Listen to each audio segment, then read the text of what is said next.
K രമയെ അധിക്ഷേപിച്ച M മണി മാപ്പ് പറയണമെന്നാവശ്യപ്പെട്ടുള്ള പ്രതിപക്ഷ പ്രതിഷേധത്തിൽ നിയമസഭ പ്രക്ഷുബ്ധം.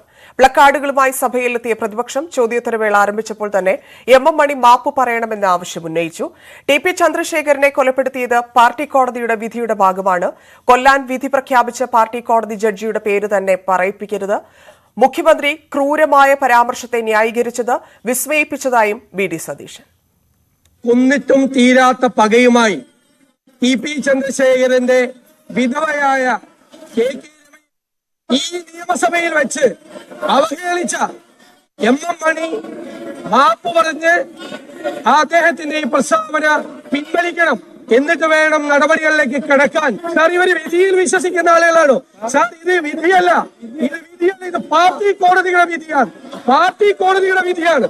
ഇവിടെ ഈ സഭയിൽ നടന്ന കാര്യം ചർച്ച ചെയ്യുമ്പോ സഭയ്ക്ക് പുറത്തു നടന്ന കാര്യമല്ലല്ലോ ഇവിടെ തീരുമാനം എടുക്കേണ്ടത്. അതൊരു സ്ത്രീ വിരുദ്ധ പരാമർശമാണ്. ആ വിധി എന്ന് പറയുന്നത് നിങ്ങളുടെ പാർട്ടി കോടതി വിധിച്ചതാണ്. ആ കോടതിയിലെ ജഡ്ജ് ആരാണെന്ന് എന്നെ കൊണ്ട് പറയിപ്പിക്കരുത്. ആ